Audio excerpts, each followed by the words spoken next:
Assalamu alaikum and welcome to Islamic Finance program. Today we are continuing and finalizing topic of Islamic law of contracts in business transactions, and we have very interesting topic today which is to do with money and the wealth. What is money, how do we use it, and so on. So from the last time we had one more example that we wanted to finalize, and that is certain options within a contract. We left one more option which is a type of prohibited options that you cannot include. We normally say that muamalat come under the category of things that you have to have specific prohibition before you can say this is not allowed. Any other type of arrangement that come under muamalat by default are allowed. And we said this is as opposite to ibadat, where things are by their nature, so any type of worship by its nature is prohibited unless it's specifically been prescribed. So type of conditions in the contract that are prohibited is, for example, combining sale and the lease in one contract. Okay, so what does that mean? Okay, so the Prophet ﷺ said, whoever stipulates condition that is not in the Sharia, in Allah's law, then these conditions are invalid, even if there are hundreds of such conditions. So for example, we see combining two contracts in one. So you say, for example, I will buy your car if you lease something from me. Okay, we kind of put two contracts in that one are leaning on each other together, you know, like a roof of the house. You add one on top of another one. So in that case, we don't know really what we are getting. What is the best deal? Is this some sort of incentive to go into this or that contract? So like Imam Malik says, example of this is, I will purchase a good from such and such if you lend me such and such. And the Prophet ﷺ said that unlawful are the sale and the lease, or two stipulation in a sale and a sale of what you don't have. So for example, currently this is seen in hire purchase type of contract.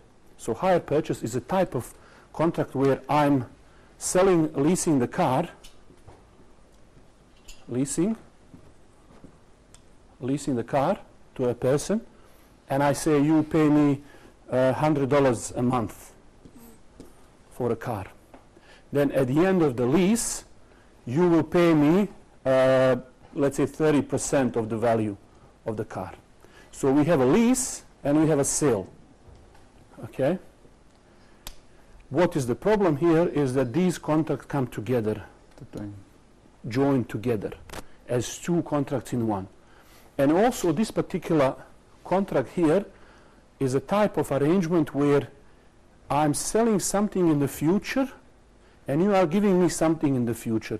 This is what we sell, debt against debt. So you're buying debt with a debt, which is prohibited. So you cannot make a full contract where you are selling something in the future and I'm taking possession in the future. So whenever you have a subject matter and a consideration, which is money, deferred in future, this is not valid. So hire purchase must be fixed, and you will see that there are certain rules. Like for example, there is an organization called IOFI, Accounting and Auditing Organization for Islamic Financial Institutions. They are based in Bahrain, for example. They issue standard. This is like, you could say, mainstream standard, more sort of conservative that we see, and majority of the scholars, especially in the Gulf and the other region, follow these standards. So what we talk about here mainly complies with these standards. Now, don't confuse standard and what some banks are doing. This organization does not audit banks. So some banks, you have to check their contracts, how they do things, before we can say whether they're following this standard or that standard. So majority of the scholars would come and they would sit and discuss this standard. Like for example, in a few years ago, we had an issue where one of the type of sukuk or Islamic investment certificates, which they call sometimes incorrectly Islamic bonds, was debated whether it's Sharia compliant. It said it had certain conditions inside this that were rendering the whole transaction like interest-bearing instrument. So So this body of scholars sit together, they were debating, discussing, and they issued that certainly putting it this way or that way, this equity-based hukuk does not comply with Sharia. So we see these things are debated, discussed, in order to bring these classical usul fiqh principle in light of modern day transactions. So, for example, to fix this, to eliminate prohibited, for instance, in IOFI, they have certain ways of dealing with these particular contracts in order to fix these errors, because lease in its origin, it's fine. It's just these conditions sometimes that you cannot make another contract. So, for example, IOFI would suggest that this be more like a promise and separated from the main contract. And it is given like a gift or some token payment or contingent on some other payments. So, at the end, depending how this is done, there would be another thing where you transfer this in your possession. So there are all of these rules which we will look as we go along. Okay, so this is just idea of the contracts, how they work. We will not go now into these details. Now what we're going to do today is talk about Islamic perspective on wealth and money. Okay, last time we touched on this topic. You remember what we said? What is Islamic view of the wealth? Is it something bad or evil, or what did we say? Who remembers? We gave many points. We said money could be happiness, it could be greed, it could be luxury. Yep. We gave many meanings of. That's right. So we were discussing, and you know, people usually associate many things with money. It's a good, it's a bad, it's a evil, it's this and that. So we said it's really what at the end wealth is. What is wealth? It's a trial, fitna. That's why we call it fitna. It can take you left and right. It really just brings out what's inside of you. Okay, and that's what we're going to talk about. See how we see it as a matter of fact, money. Now, some years ago, there was an interesting paper by Sheikh Taqi Usmani, who chairs this IOFI, and he said he put few points for Davos meeting when he was addressing that conference about the role of money in economy. And what is interesting, when I was going through this, you know, on dollar notes you see that famous writing in God we trust. You know, you see it on every dollar bill. Now what does that mean? In God we trust. In God we trust, and then we do whatever we want. This is like people of Shuaib, isn't it? They said to Shuaib, like, you want to tell us that your prayer has something to do with the way we manage our money? And Ibn Kathir explained this. What they are trying to do is rebelling, and they didn't want anyone telling them how we make money, how we spend it. Do we pay charity? Do we engage in riba? Do we pay zakah? All of these things. So they were saying, like, this is like secularist understanding. You want to say your salah, meaning your Islam, tells us, business people, smart people, how we deal with money, how we spend it. Exactly, that's what we are saying. It's a big chunk of this prohibition deals with these transactions. So some of the points that we think, and this is what we see in both capitalism and the socialism or any other ism around us, we see that economy usually in these systems falls outside of the domain of religion. Although, as you will see, they have in their books, Christians, Jews, they have certain references to economic matters. However, they usually would consider economy outside, and it became some other thing and not associated, like people should say, what it has to do with us making money, you're praying. You know, that's something you do in the mosque. Outside the mosque, like the people used to say, render to Caesar what is Caesar, meaning the whole life. And the mosque is the only place of worship. We don't bring these values outside. So this is what we have to consider, what is the relationship. Because how we earn, distribute, and spend money, and this statement of the dollar bill in God we trust, how they are linked. You know, so we have to sometimes think about purely materialistic and secular approach to economy and Islamic, and assess how much trust we actually place on human idea and personal assessment. Those products that we said who destabilize the whole economic system and created global financial crisis, how much did we trust human intellect and personal judgment when creating these products and ignoring everything we know about the finance, every possible prohibitions? I'm sure these people had good intention when they're creating these things. But, you know, as you can see, often good intention, if it is not checked with reality and the action, can lead to some systemic risk and the problems.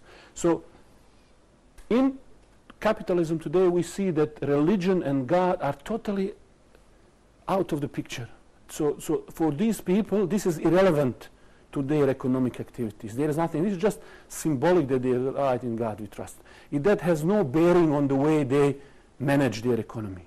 As we say, Islam as a way of life means the way you affect things in that life. So if that statement does not reflect itself and express itself in the way you're managing things around you, that's empty statement. Doesn't mean anything. If it doesn't change the way you deal with things in that life, it's not a way of life then. So with these points, we say to reform the present system, there are a couple of things we have to do to reshape this based on some values, principle, and fresh ideas. This is what we want. This is what Sheikh Islam was talking. You have to have some values and principle and fresh idea to guide you to reshape economy. And we want equitable, well-balanced, and inherently immune from turmoils. You see, he's addressing these people who don't. What is this? What is this language? We are just here to make money. What are you talking about? Well-balanced, immune from turmoil, equitable. What are these words? We don't care. We are here to maximize. You know, so this is something new. And if we just concentrate on numerical growth, regardless what is the actual benefit that we receive in real terms, where is that going to lead us? If you're just building this phantom economy where riba is giving money, giving birth, where does that lead us? There was an interesting story one sheikh told me. There was this person in the village, and they wanted to teach him a lesson. Every day he borrowed some stuff. So they want to teach him a lesson. So one day this person came to him and said, I want to borrow your pot, you know, for the food. So he said, okay, all right, I'll give you the pot, you know. So he gave him a pot to cook the food. And he says, I'm going to give you this pot in 7 days. So he said, fair enough. So when 7 days passed, this person brought the pot and another one small pot. And this person asked him, what is this? Why you bring me pot and this small one? He says, you see, you are very generous. You give me this pot, and this big one gave birth to the small one. Okay? I said, oh, mashallah, this is good, you know. Anytime you want to borrow a pot, come to me. Okay? So he wanted to teach him one lesson. So next day he comes, he said, can I borrow again this pot? He said, yes, most certainly, here, the pot. Then after 7 days he come to him crying. He said, I have very sad news. He said, what's you know, where is my pot? He said, forget the pot, it's very bad news. The pot died. Died. I said, what do you mean? How can pot die? He says, well, in the same way it gives birth, it can also die. So this is what we see, riba in itself, giving birth to money that is not real. This is what riba is. And this keep growing so much until now, is this a real economy? Is there a pot like this that give a birth? No. So all of this economy then, what we see that giving birth to riba, what we see now is, for example, is entire world economy now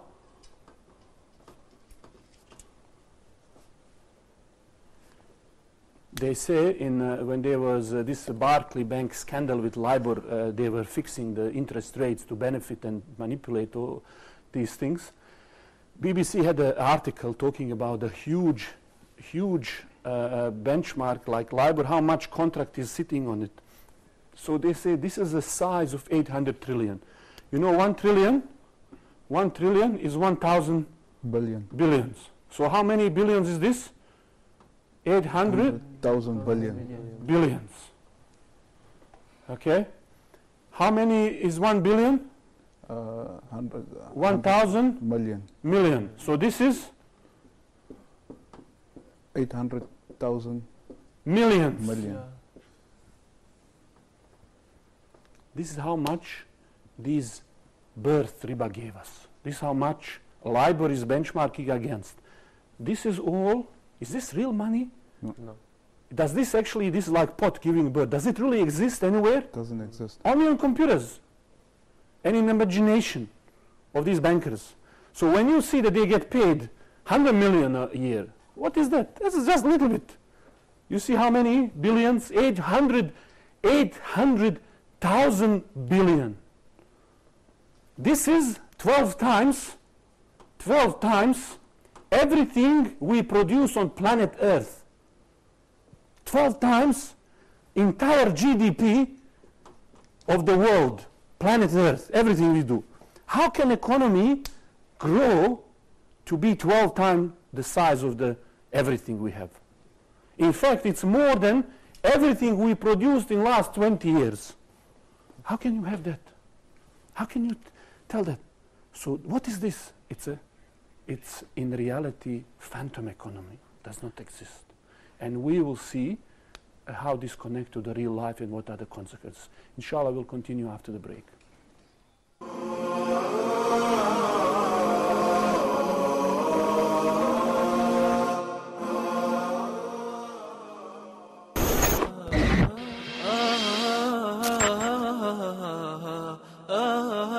It's 8:30 in Nigeria, it's 9:30 here in lovely Cairo, and I think it's 11:30 in the Gulf, but you guys know what time it is. It's time for Viewers Pulse. Heritage is really something that is there, remains, it stays behind. It's something that even indicates that something had happened. Well, the Egyptians definitely the best reciters in the Quran in the world. What we have to do in da'wah is we have to use every available means to reach people.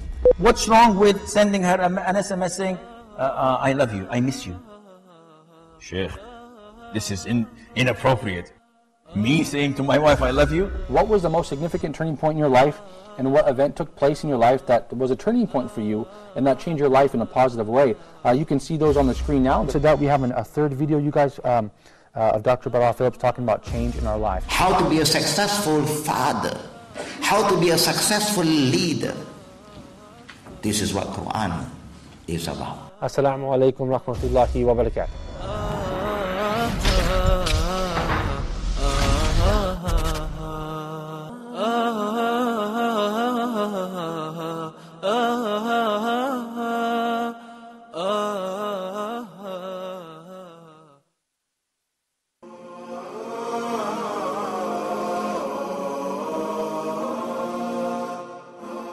Welcome back. We are discussing Islamic perspective on wealth and money. Just before the break, we were saying that due to this fictitious or phantom economy, where we use this phantom money and all of these things, we have grown the economy in some unusual, disproportionate way in terms of what is real in life. So these numbers from BBC, which I told you, they are disputed numbers. Maybe some say it's not 800 trillion, but give a couple 100 trillion up and down. That's a matter for them anyway. So we see that where is the place of real economy? Imagine having a real economy like a little child and all of these debt sitting. That's why we have these systemic tremors that shake economy, because it's just too much to absorb. So what we say when people ask us, how can you run economy without interest? What is our response? What do you say? How can you run an economy with interest? Exactly. Yeah. Exactly. How can you run economy with so much interest? 12 times that, imagine if you are 70 kilos and you put 12 times more on the top of your back. How can you run? How can you do anything? It doesn't make sense. Now, once the person is enchanted by this greed and creating this fictitious wealth, no amount of money can make him content. You see, he's never satisfied. as we know from the Sunnah, if he has a mountain of gold, he will want another one. What will satisfy him? Dust of his grave. So people are not satisfied, never. Just continuous, like a person who drinks salty water, just want more. And he is more and more into the water. He wants more, doesn't realize what's going on. And that's what kills him at the end. So Islamic perspective on the wealth is, we say wealth in general is anything that is legal in Sharia, permissible. We say usable and useful, has some material value, economic value, is capable of being bought, sold, or stocked, has legitimate use, and can be physical item, usufruct value, or intellectual property. So this is everything that is wealth that you can acquire. Okay. Now, different types of wealth. You know, you want wealth in general could have Sharia or economic value or both. Okay. So what do we mean by that? Anybody can? What do we mean by Sharia value and economic value in terms of the wealth? Sharia value meaning it complies to, you know, Islam, you know, the laws of Sharia.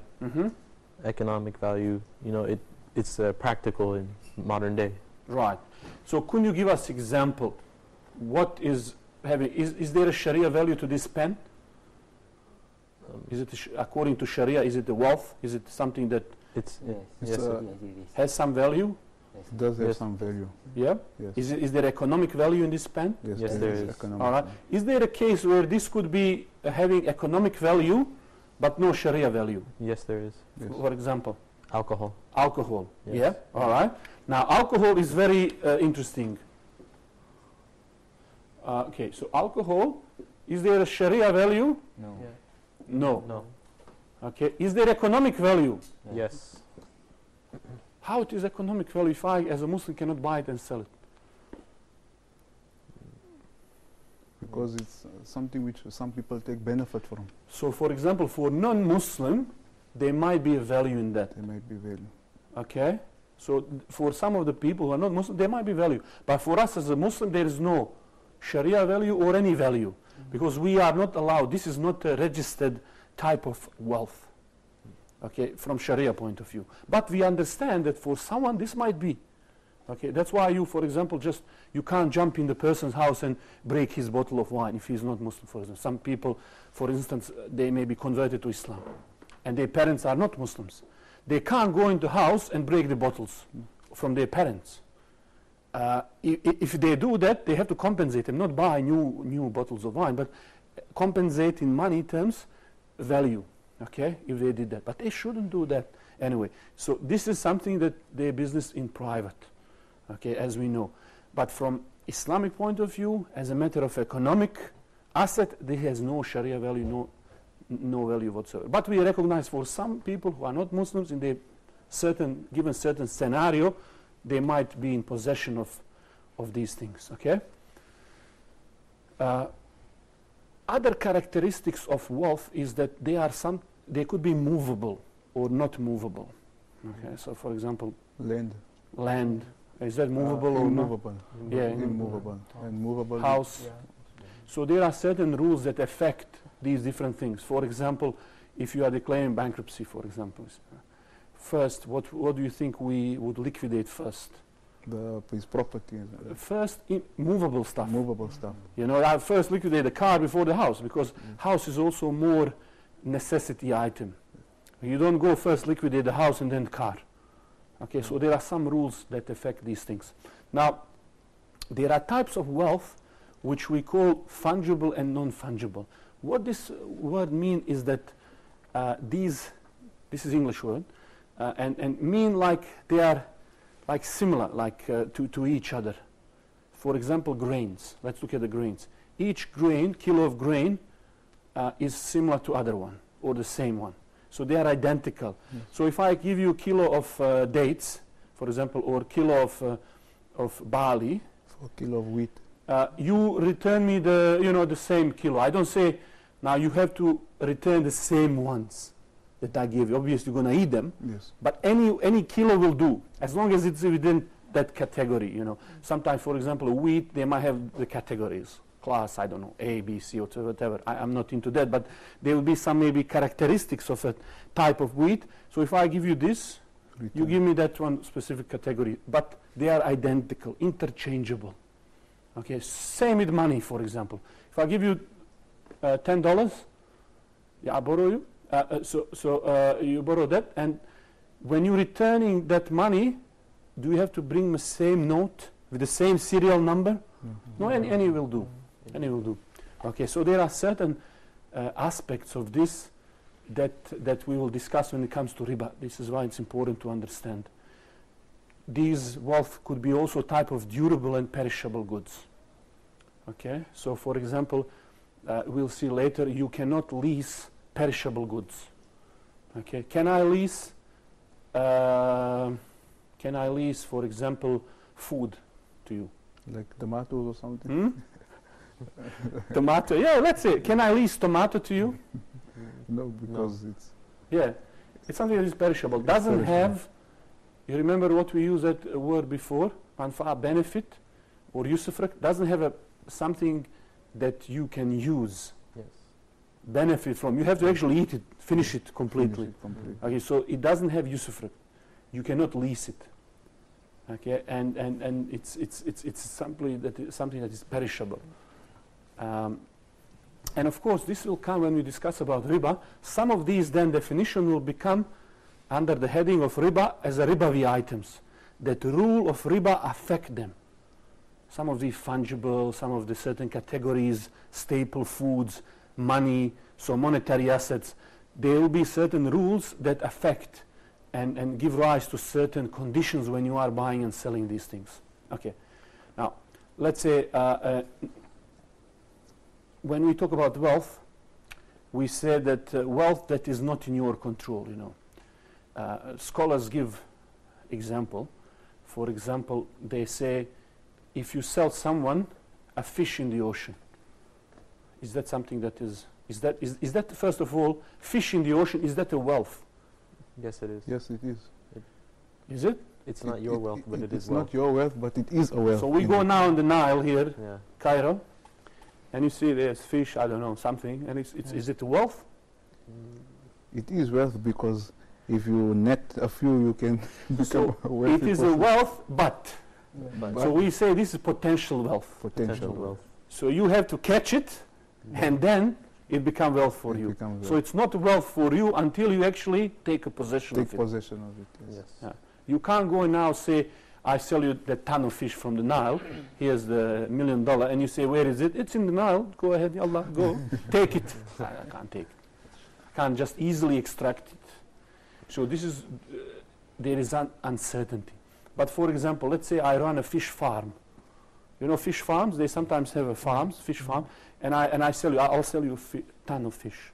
Can I do that now? Yes. Yes. Yes, because what? I can extract it easily, that ton. It's within my control. Yes. So this is something that we have to think about.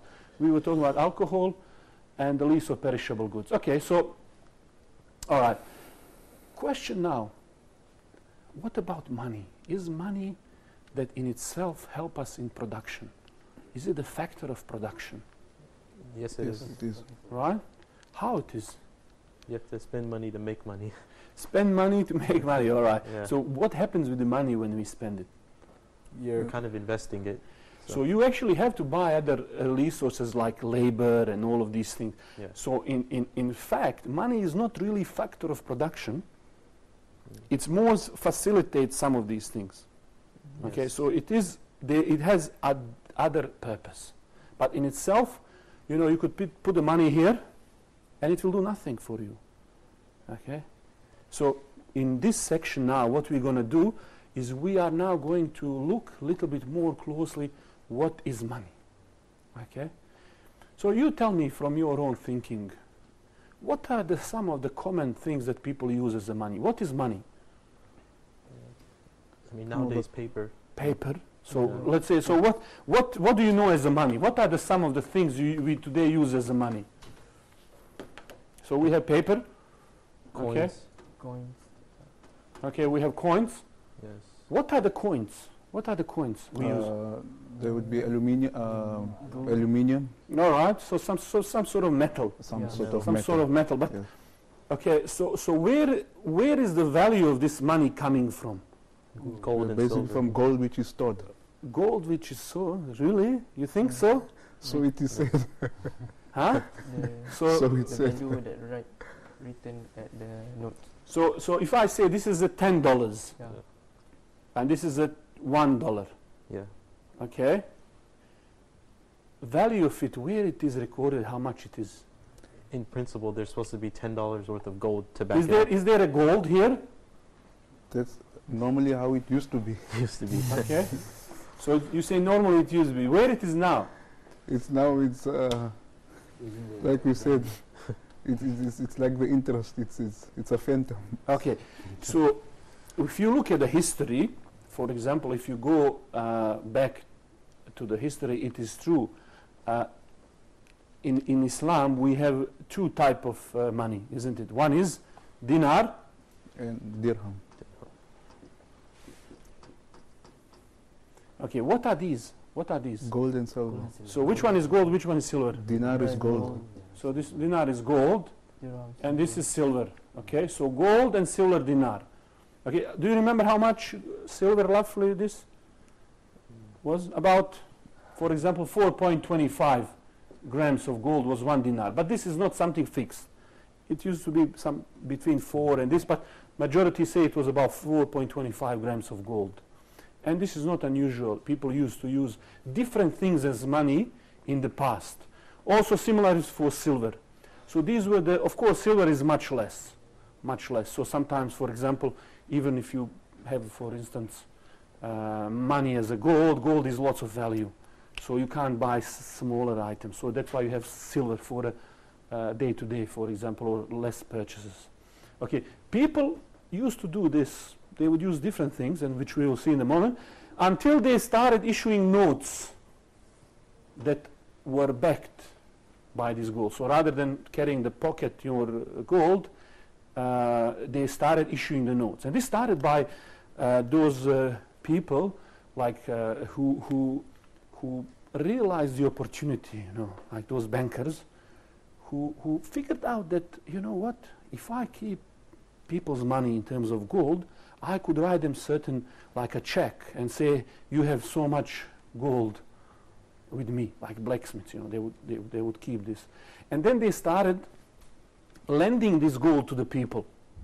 Okay, so they started lending this gold to the people and getting interest on this gold.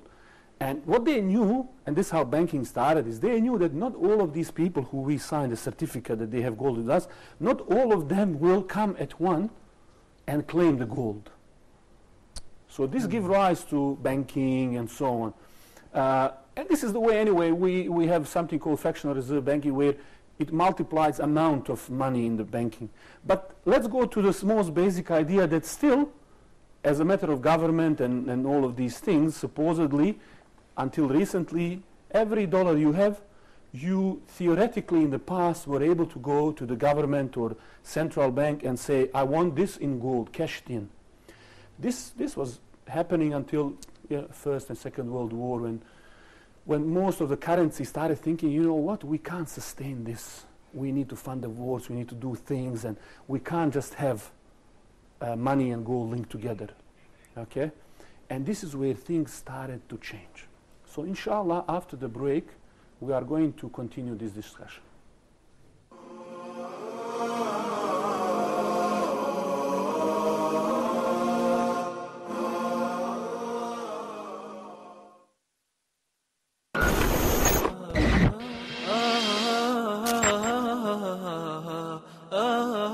This is our duty. This is something that we need to do. With whatever language that we know, we need to understand the Quran. We need to get to know what Allah subhanahu wa ta'ala wants from us, so that we will be steadfast on the deen of Islam. That's why the forgiveness is mentioned in so many verses in the Quran, in so many different ways and means, by the mercy of Allah, that the person would gain such a great level, and that is to be forgiven. And Allah subhanahu wa ta'ala made him speak clearly, miraculously in front of everyone, to defend the honor and the dignity of Maryam the mother of Jesus, the best of all women. And the truth is, Allah subhanahu wa ta'ala is the only one worthy of worship, and He's the creator of the heavens and earth.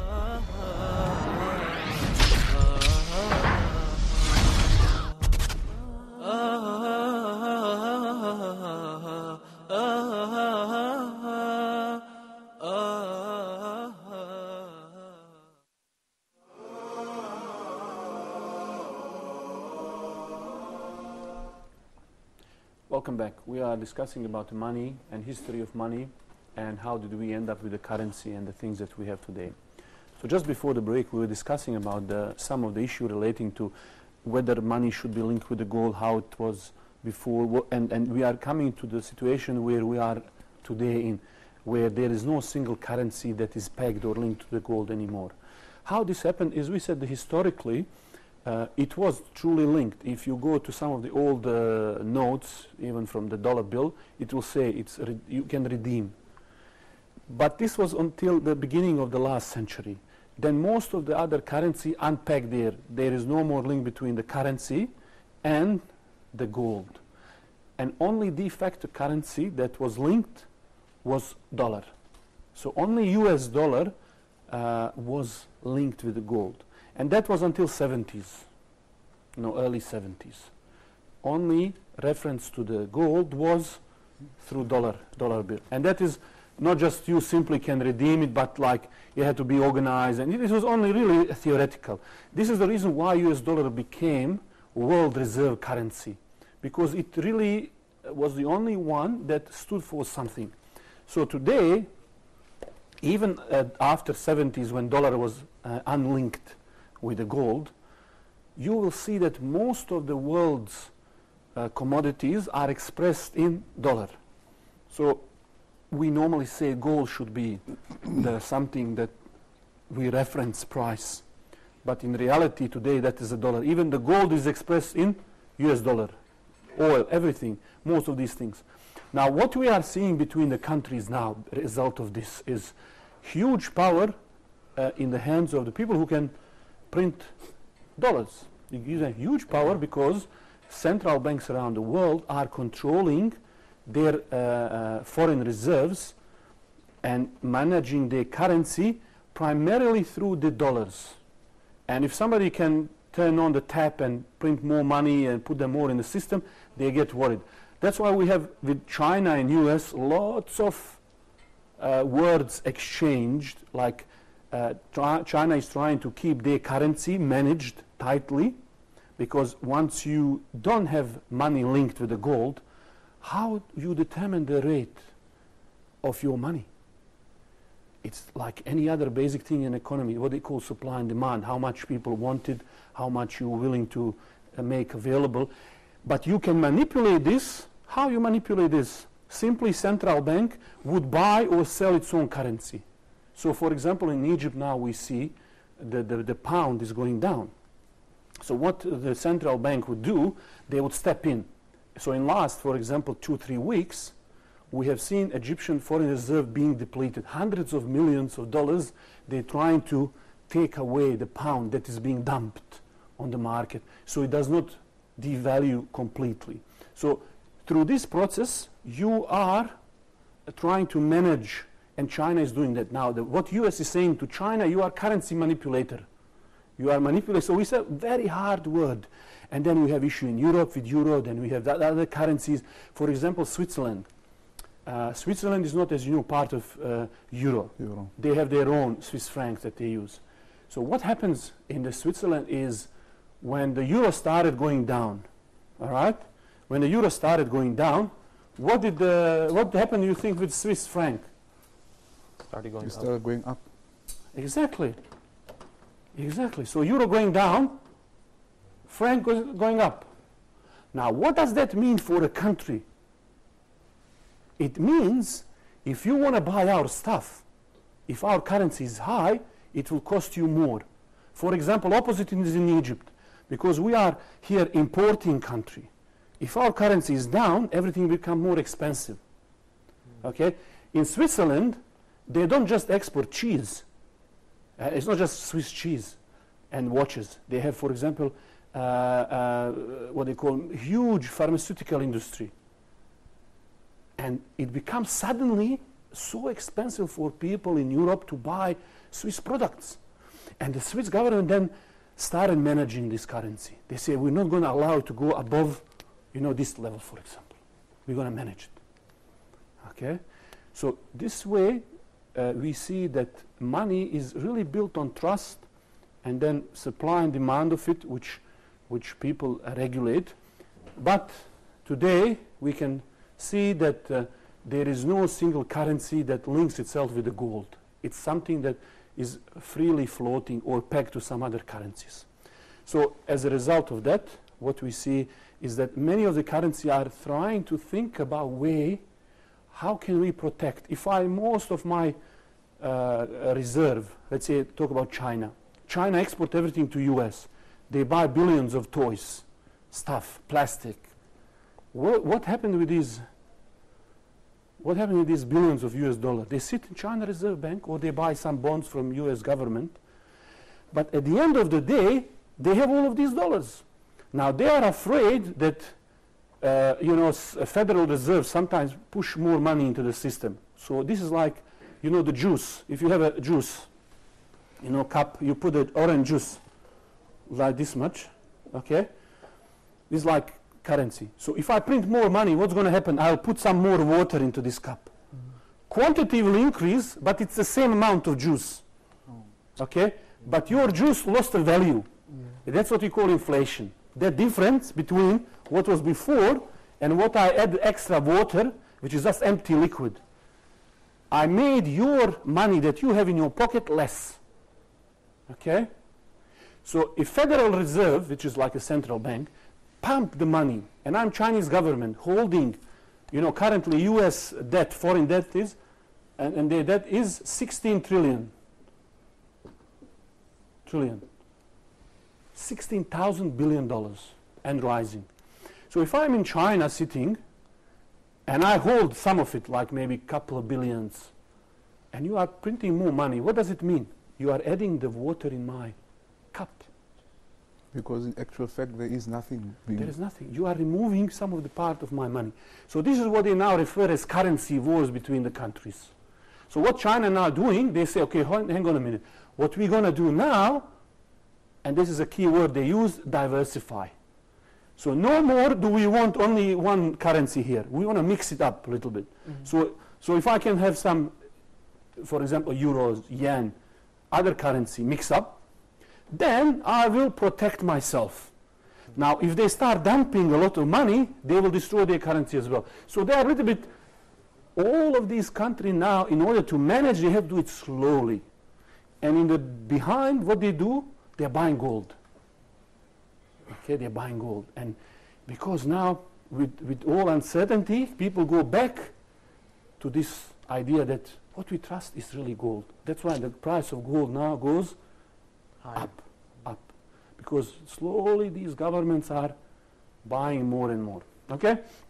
So that's just where we are.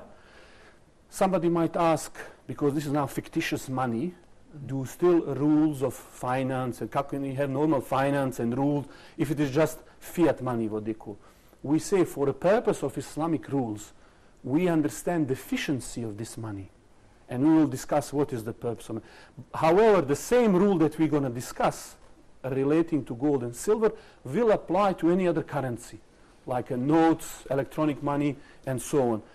What that means is that if you are engaging in riba-based transaction, whether it's gold or paper money, it will be still riba. And if you are eligible to pay zakat, you will have to pay zakat. You can't say now, hang on a second, this is not real money anymore, I can do riba, I don't have to pay zakat. No, you still have to observe these rules when you're buying, selling, and using it, no matter how deficient it is. Okay, and of course, we saw how deficient, how easily this is manipulated, and so on. Basically, in today's time, even if I have, say for example, £1 million in the bank, there's no way I can get the gold for that. That's right. And nobody anymore saying there is any gold. So a long time ago they said, forget it, it's not anymore linked with gold. Yeah? So it's just a piece of paper that is having some trust built on the outside based on these so-called demand and supply. And you will realize, even this thing, something called demand and supply. You understand the basic the idea of demand and supply. Okay, let's say it's 5 of us. What is demand and supply anyway? Let's say this is the basic of economy. Let's say I have here an apple, okay? All right, this is an apple. I don't know, it's more like a heart. It's a beautiful apple. It's beautiful, true, if I have only one of these apples and there's 5 of us, okay, how much this apple will cost? And let's say we are really hungry. How much it will go in price? There's 5 of us, only one can eat it. So I say, I give it $1. And you say? $2. Anybody giving more? Really, you are hungry, guys. You're only one. $3. 3? 3.5. 3.5? 5. Really, you really want an apple, So this will reach a point where, halas, we'll have to stop. Nobody want to give more. So when we will reach the point where, based on our negotiation, we will see that. And that happened before in Medina when Umar went to the market and he saw some luxury goods being sold. And he wanted to buy these things, but when he realized that this is not available, overpriced, he didn't want to do anything. And some of the people came to the Prophet ﷺ, they said, we should really fix the prices of these goods. People are willing to pay and this and that. We should put it maybe at $2. The Prophet ﷺ refused to do that. He says, Allah is the one who controls these things. We cannot fix these things in the market. Market should work these things out. Okay? This is opposite to, for example, socialism. Socialists are the people who fix the prices. Okay? Sometimes capitalism say, we are also freedom in the market. But in reality, you will see that. So supply and demand here, how it works, which is something that as a Muslim, we don't have anything against the original and genuine idea of supply and demand, would work something like this. So if there is a single apple, and I sell it at the 5, now it reaches $5 for a single apple, what will that do if I'm producing apples? That will think, some of the people who are here around us will say, okay, that's a good price. There is incentive for me to bring more apples. Okay, so this will stimulate them to start. So let's say tomorrow some other producers brings another apple as beautiful as this first one, okay? What's going to happen with the price of our apple? So let's say now we're bidding. Same situation. Okay, so we start again. Who's going to do 1, 2, 3? What you will find is that most likely we will not reach $5 anymore for apple. Why is that? 3. Because now it's no more in demand. The demand is still there, but supply is more. Supply is more. Okay, now let's say I have 10 apple. 10 apple. How much you reckon you're going to be able to sell? 1. I don't want to give you 1. I know they're going to be there. Even when we all eat 1, it will still be 5. I give you 50 cents. Forget. So what we now having, if we have the same demand, but so much supply. Okay, so what's going to happen here with the producers of apple? They'll say, forget it, let's do something else. So eventually what's going to become a middle point over the time, we say equilibrium, is that eventually, this is just in theory, eventually we will have 5 people and 5 apples. And we might settle for $1 each, average, up and down. Now, as soon as any of these moves up and down, things affect. So this is how money in reality works as well, based on these supply and demand. And this is how economy. So there's nothing Islamically wrong against this system to determine the price, as long as it is not manipulated. Okay, now we have a problem with the money. You see, when people buy money, they call it foreign exchange. Okay? So when people go on the market to buy money and sell money, today when you look at the whole world, how much money is needed between the countries that they exchange to buy each other goods? So from Egypt we buy something from Qatar, Qatar buy from US, US from UK, UK from Lux, all of these things. How much money is needed? $100 billion. $100 billion, roughly every day. How much money change hands? In reality? Hundreds of billions. Oh, in reality, Inshallah, next week or next time, when we come back, we are going to continue on this discussion.